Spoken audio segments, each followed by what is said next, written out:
Hi, this is Tenacity Speaks TV. Once again, we are back for another episode and another story time. And in my most recent story time, we talked about overcoming adversity in spite of. And I thought I'd do a kind of a part 1A, so to speak. I just wanted to talk a little bit more about what those first couple years were like as I was acclimating myself to a life that did not have my best friend in it and into early motherhood. Okay. So, what I want to say is that I could not have those first couple years, I could not have done it if it were not for my local church because I was unhoused rather abruptly, as a matter of fact. And I went to my local church that I had been a member of since I was 12 years old, and told my church family that I had nowhere to go. I had my baby in tow. It was the winter time. It was snowing. We had had a very bad blizzard that year. And I had this infant in my arms with nowhere to go. And that day, you guys, that day, I went home with a young woman from my church who had a spare bedroom. It was actually her baby's nursery because she had a baby 2 weeks prior to me. And so she gave up her baby's nursery so that my daughter and I could have a room in her home. And I rented a room from her for a couple of years until I could get on my feet and do a little bit better. And so this will be a bit of a shorter story time, and that's why I labeled it 1A. But I just want to stress just how much God has used people to bring me through my darkest of days. Okay. So whether I'm talking about the prosecutor who stepped in and did tremendous things for me throughout my daughter's life, she was there to, whether it was just a gift of some clothes, whether it was taking my call on a particularly hard day.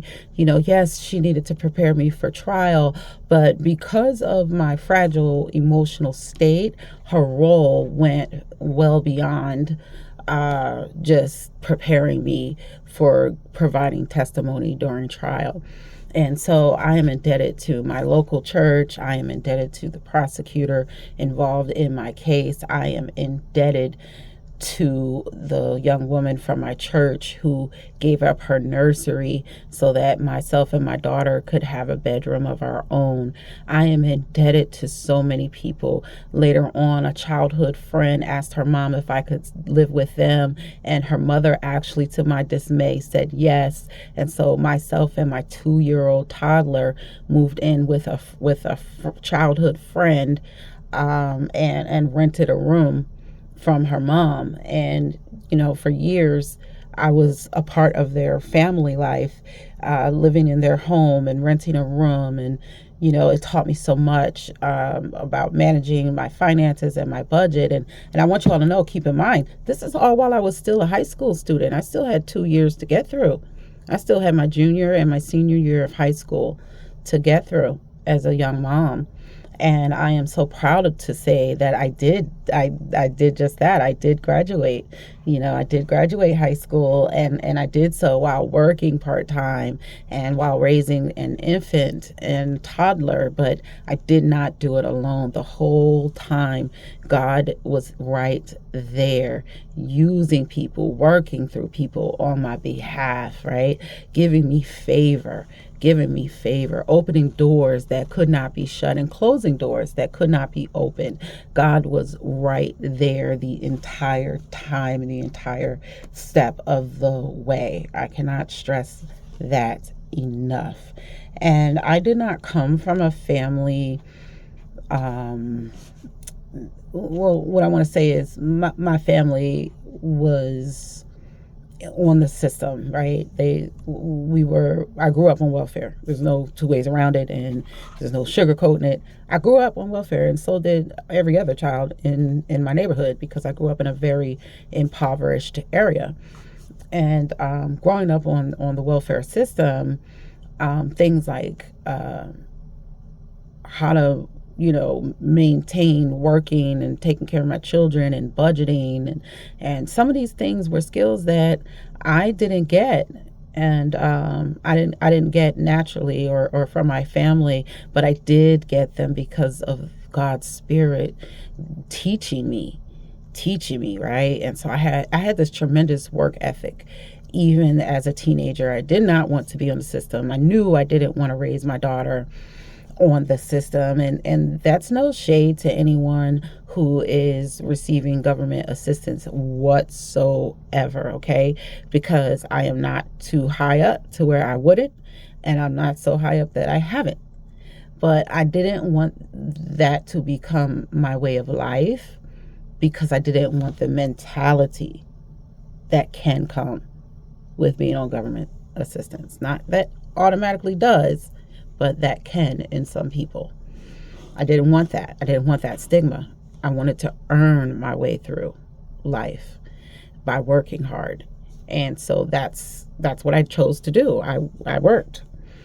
I would have welfare workers who would say, you gotta quit this job making $5.05 an hour and just take the check until you get out of high school.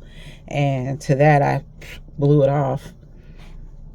And I want to say, just to show you how there's no pride in me about this, is I often worked harder and not smarter because of this. So I don't say this in a boastful way. This is just my truth, that I didn't accept public assistance even as a teenage mom, and I chose to work instead. And I can't, like I said, I can't boast in it, because in many ways it was the harder route, not the smarter route. But in any event, I worked, I went to school, I took care of my baby, my infant, and going into her toddler years, and I was mothered by the woman who took me in from church. I was mothered by my childhood friend whose mother allowed me to stay with her and rent a room from her. And I was given family that was not my family of origin, and God saw fit to bring these things and cause these people and soften their hearts and let them look upon me with sympathy and empathy, and to say, well, what can I do to help? Well, okay, here's what I can do to help. And without that community behind me, I cannot imagine where myself and my daughter would have been. So once again, I am incredibly grateful. Yes, I faced much adversity. Yes, there's no two ways about it. No sugarcoating it or anything. I faced much adversity, and yet there was always a ram in the bush for me. And that if there was and it still is to this day, a ram in the bush for little old me, then you can take it to the bank that there is a ram in the bush for you, okay? God has not forgotten you. God will not forsake you, okay? God is with you and God is for you. And if God be for you, who can be against you? This is Tenacity Speaks TV. Please like, share, subscribe, and leave a comment.